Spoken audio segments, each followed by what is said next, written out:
Bonjour à tous, on se retrouve aujourd'hui pour une nouvelle vidéo. Je vais vous faire aujourd'hui mes favoris de janvier, de beauté, très en retard.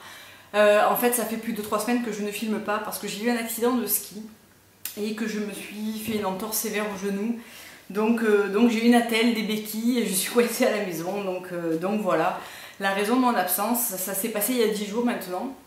Et je sais pas trop comment ça va évoluer, mais pour l'instant je suis à la maison, ça va un petit peu mieux, donc je me languissais de vous faire une vidéo, de faire un petit peu autre chose que du canapé. Et donc me voici, me voilà. Donc pour la première fois sur la vidéo des favoris, je vais distinguer les favoris beauté des autres favoris parce que j'avais pas mal d'autres favoris à vous montrer. Donc je me disais que ça allait faire une vidéo beaucoup trop longue et du coup je vous parlerai pas de certains produits.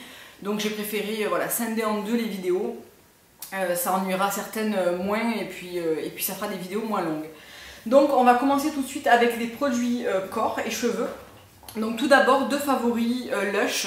C'est ces deux favoris là, donc c'est Rub Rub Rub qui est gratte-ciel en français et Almond and Coconut Smoothie qui était gros câlin je crois en français, qui n'existe plus. Je l'ai acheté peu de temps avant qu'il disparaisse du site anglais, donc ça avait duré un petit peu plus longtemps que sur le site français. Mais c'est dommage qu'il ait disparu parce que c'est un produit que j'aime beaucoup. Donc je vais d'abord vous parler de Rub Rub Rub. Donc pour celles qui ne connaissent pas, c'est un gel douche tout bleu comme ça avec des petits grains. Donc je sais pas, vous verrez peut-être pas, qui sent merveilleusement bon. C'est vraiment un régal. Et en fait c'est un gel douche qui est légèrement gommant, qui contient un petit peu du sel marin. Et on sent vraiment, il mousse, donc on sent vraiment qu'on a la peau bien propre, qui sent vraiment très très bon.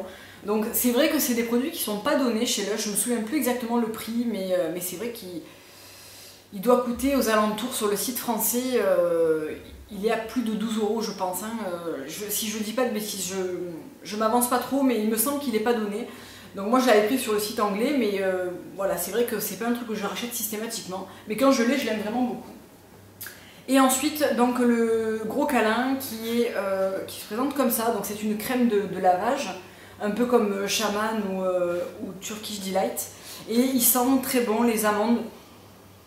Il a un petit côté vanillé, et, il sent vraiment très bon et il est absolument génial pour se raser sous la douche. Il fait des jambes mais ultra douces. Il nettoie aussi très bien, enfin vraiment c'est vraiment dommage qu'il ait disparu. J'espère qu'il ressortira en rétro et si c'est le cas j'en reprendrai au moins 2 pots parce que je l'aime vraiment beaucoup. Voilà pour Lush. Pour les produits cheveux, deux favoris ce mois-ci que vous avez déjà vus, mais c'est vrai que voilà, je les utilise vraiment beaucoup. C'est le Serious Conditioner de chez TJS Factor. Donc c'est un après-shampoing mais que moi j'utilise en version masque, je le laisse poser 5 minutes et je trouve qu'il a vraiment un super effet sur mes cheveux. Donc là c'est vrai que je suis moins préparée que d'habitude parce que avec les béquilles et la tête c'est pas évident, mais je l'ai fait il y a 2 jours et déjà au départ j'étais pas fan de son odeur qui sent les fraises à la menthe et en fait je trouve que l'odeur reste super bien sur les cheveux, ça sent super bon. Enfin vraiment j'adore quoi, je suis vraiment fan et je trouve qu'il laisse les cheveux vraiment très doux, brillants, bien lisses. Enfin j'aime vraiment beaucoup ce produit. Et le deuxième, et vous commencez à le connaître maintenant, c'est le 3 Minute Miracle de chez Aussie. Donc c'est le dernier tube qui me reste que j'avais ramené. Et voilà, pour les mêmes raisons que celui-là, je trouve qu'il agit en 3 minutes. Il laisse les cheveux vraiment très doux, légers, bien hydratés. Il répare provisoirement les pointes un petit peu abîmées. Et je trouve que voilà, il sent bon, il est vraiment très agréable à utiliser pour un petit prix. Parce que celui-ci n'est pas donné quand même. Celui-ci, sur Felunique, il est aux alentours des entre 13 et 16 €, je me souviens plus trop. Alors que celui-là, je crois que je l'avais payé 4 ou 5 livres. Ouais, il sent vraiment très très bon, enfin il est vraiment génial ce truc. Vous en trouvez aussi sur eBay US, hein, bien sûr. Donc voilà pour ce qui était corps, cheveux. Juste une crème que vous connaissez aussi mais que j'utilise finalement quasiment matin et soir maintenant. C'est la Darling Crème de chez Etude House. Donc c'est une crème à la bave d'escargot. Je l'ai plus que bien entamée. Je suis sur la fin je pense, vous verrez pas mais je suis quasiment à la fin. Alors j'ai pas remarqué de trucs fantastiques avec la bave d'escargot, voilà. Par contre je trouve qu'elle hydrate bien sans graisser. Elle laisse la peau, moi qui ai la peau déshydratée, jusqu'au soir, elle est bien maintenue sous contrôle. Donc franchement, elle est pas mal du tout. Je pense que la prochaine fois, j'essaierai quelque chose de peut-être plus dosé en crème d'escargot. Mais franchement, celle-ci est pas mal du tout. Donc elle est vraiment très bien, voilà. Ensuite, les favoris maquillage. Donc tout d'abord un produit pas vraiment de maquillage, mais il me semble en plus que je le vois plus sur le site de ELF. C'était le nettoyant pour pinceau en spray. Moi avant celui-là j'avais celui de Make Up Forever. Et quand j'avais passé une petite commande chez ELF, j'avais pris le spray et le shampoing. Donc le shampoing je l'ai fini il y a longtemps, le spray il en reste plus des masses, il est à peu près ici. Mais franchement je le trouve très efficace, aussi efficace que mon Make Up Forever.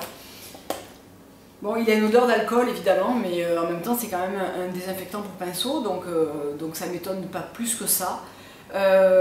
J'ai l'impression qu'il n'y est plus sur le site, donc c'est vraiment dommage parce que je comptais m'en racheter un. En tout cas, je le trouve très bien, je m'en sers tout le temps. C'est un des favoris dont je pense pas tout le temps à vous parler, et pourtant je m'en sers tout le temps, Donc voilà pour le ELF Daily Brush Cleaner. Donc je vous l'ai même pas fait voir, mais voilà, il est comme ça. Donc même système que les Make Up Forever, pour celles qui ne connaissent pas. Vous sprayez sur votre pinceau sale, vous prenez, moi je prends des petites serviettes invitées qui sont fatiguées, dont je ne me sers plus, et je nettoie mon pinceau dessus, et franchement ça fait vraiment, entre un bon shampouinage, ça fait très très bien le job. Et je l'avais payé 3,50 €. Pour parler vernis maintenant, j'en ai 3, donc je suis restée vraiment dans les sombres, mais c'est vrai que l'hiver j'ai du mal à mettre quelque chose de plus clair ou de plus vif. Tout d'abord le Butter London, le Royal Navy, pardon. Donc il se présente comme ça, c'est un bleu marine sans aucun reflet, il est vraiment magnifique. La seule chose que je pourrais reprocher à Butter London, c'est le pinceau qui est très fin. Moi qui aime les pinceaux un petit peu plats, langue de chat, là je vous avoue que je vais vous montrer le pinceau. Je le trouve un petit peu trop fin. Vous voyez, c'est vraiment un pinceau, alors c'est vrai qu'il y a pas mal de précision, on applique quand même son vernis très correctement avec, mais moi ça me prend plus de temps. Par contre, voilà, la couleur est superbe, la laque, ils sont vraiment très brillants, même sans top coat, ils tiennent très bien. Butter London, c'est vraiment une super marque, malgré le prix un petit peu élevé. Moi, je les avais commandés sur The Beauty Booth et j'en suis très contente. Et ensuite, 2 de chez Sephora, que j'ai ressorti récemment, parce que j'essaie de faire un petit peu tourner mes vernis, parce que quand on en a beaucoup, on a tendance à mettre que les derniers qu'on achète et jamais les autres. Et ils sont restés en super état, en plus, c'est les Sephora... les couleurs multi-actions. J'ai vu qu'ils en avaient sorti plein de nouveaux d'ailleurs. Donc ils se présentent comme ça. Et moi j'ai la couleur pure prune et grenat. Donc vous allez peut-être pas voir grand chose parce qu'ils sont vraiment très foncés. Mais ils sont vraiment très beaux. Je suis épatée par la tenue de ces vernis. Ils sont opaques en 2 couches. Ils sont vraiment très très bien. Donc je les ai vraiment beaucoup portés. Là je porte le Ciaté Twilight parce que voilà, je crois que c'est un de mes vernis favoris depuis vraiment pas mal de temps maintenant, et j'aime bien les vernis Ciaté. Je trouve que il a quand même 4 jours et il est vraiment nickel quoi, hein. Donc bon, c'est vrai qu'en ce moment je fais pas de ménage, je sors peu, donc bon, c'est sûr que le vernis se préserve beaucoup mieux que d'habitude, mais quand même, les douches, je prends quand même 2 douches par jour, je me lave les cheveux tous les 2 jours, bon ça fait quand même une usure sur le vernis, mais je trouve que vraiment voilà, le Ciaté a quand même une excellente tenue. Et il est en 1 couche quand même, hein, donc voilà, vraiment pas mal. Ensuite, dans le désordre, hein, pour les yeux, finalement, je me force un peu à l'utiliser parce que les grandes palettes comme ça, je trouve que c'est pas toujours pratique pour se maquiller tous les jours. Mais du coup, je l'ai mis dans mon tiroir de mon maquillage de tous les jours. Et du coup, je l'utilise, et plus particulièrement, donc j'ai viré le pinceau, j'aime beaucoup Nevermind et Eco Beach, donc c'est ces deux-là. Et j'adore le noir Black Market, qui est un noir un petit peu, pas complètement opaque, et qui est vraiment très beau. Donc voilà, j'essaie de l'utiliser un petit peu plus parce que c'est quand même une bonne palette. Et ça serait dommage de la laisser dans le placard, donc voilà, je l'utilise pas mal en ce moment. Je continue à l'utiliser sur le mois de février, en étant un petit peu à la maison, je teste un petit peu de nouveaux maquillages, et je vous en proposerai un, je pense, prochainement avec la Base Palette. Ensuite, en blush, donc ça a toujours été un mois blushesque, mais en fait j'ai fait des achats fin janvier de blush NARS. Donc je vous en parle pas de suite parce que je m'en suis beaucoup servi sur début février. Avec ce qui m'est arrivé, pas énormément non plus, mais c'est vrai que c'est mes 2 qui sont en tête, donc je vous en parlerai plus tard.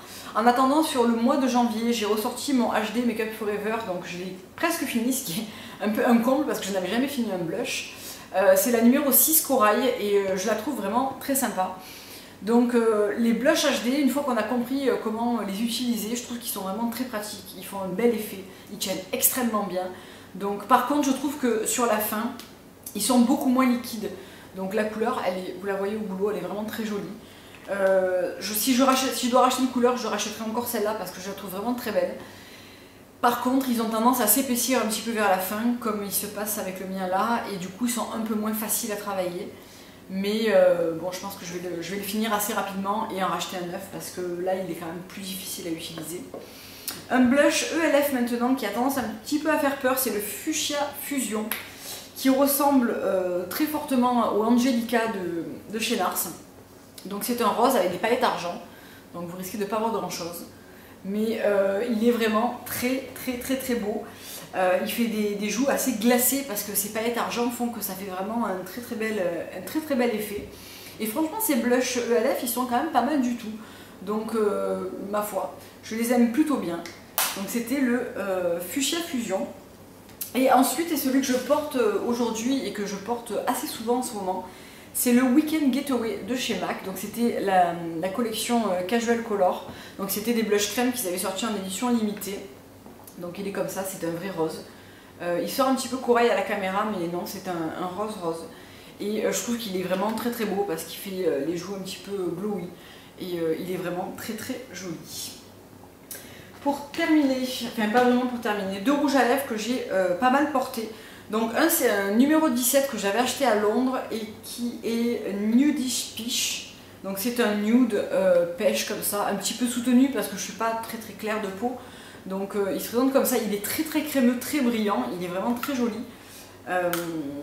Et franchement ces rouges à lèvres je l'avais vraiment pas payé pas payé cher du tout.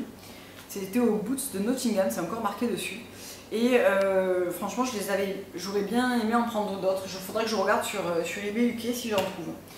Et ensuite c'est le On Hold de chez MAC que j'ai acheté récemment et que je trouve que pour l'hiver il est vraiment très joli. Il ressemble pas mal au Viva Glam Cindy il me semble, et il est vraiment très beau. Et pour terminer pour le teint, j'avais acheté aux États-Unis un Revlon Color Stay, donc c'est le classique, on entend beaucoup parler, pour les peaux mixtes à grasse, donc c'est le Warm Golden. Donc c'est ma couleur de peau, il est pas mal du tout. Alors ce que j'aime pas, bon, évidemment, hein, il faudrait une pompe, c'est qu'il n'y a pas de pompe, donc c'est au boulot, il faut le mettre sur la main et voilà. Mais appliqué au pinceau, ce fond de teint est vraiment très bien, je trouve qu'il tient bien. Il fait très peu briller, il a une bonne couvrance sans être trop opaque et trop voyant. Donc franchement, il est vraiment très sympa. Donc c'est le Revlon Color Stay. Et quelque chose que j'avais aussi acheté aux États-Unis, c'était mon Undercover Pot de chez Laura Mercier. Donc moi je l'ai en couleur numéro 3. Donc en fait le Undercover Pot c'est un correcteur et un anti-cerne, donc l'anti-cerne est ici et le correcteur est ici, donc c'est un anti-cerne crémeux avec des tons abricots dedans pour vraiment pêche quoi, pour vraiment masquer les cernes, et un correcteur beaucoup plus sec mais qui tient vraiment très bien sur les imperfections, et je trouve que ce duo est vraiment très pratique.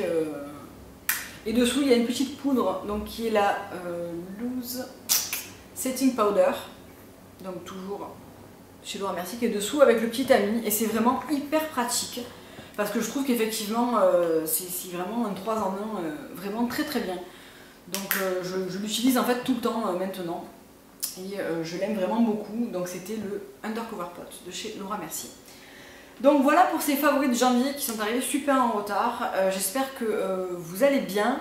Je remercie tous mes nouveaux abonnés. J'ai franchi la ligne des 2000 il y a peut-être un mois maintenant, et c'est vrai que j'avais pas pensé à remercier mes abonnés. Donc un grand merci à tous de me suivre et d'être fidèles et de me laisser toujours des gentils commentaires, c'est vraiment très encourageant, et je vous embrasse et je vous dis à tout de suite pour la deuxième partie de la vidéo, les autres favoris du mois de janvier.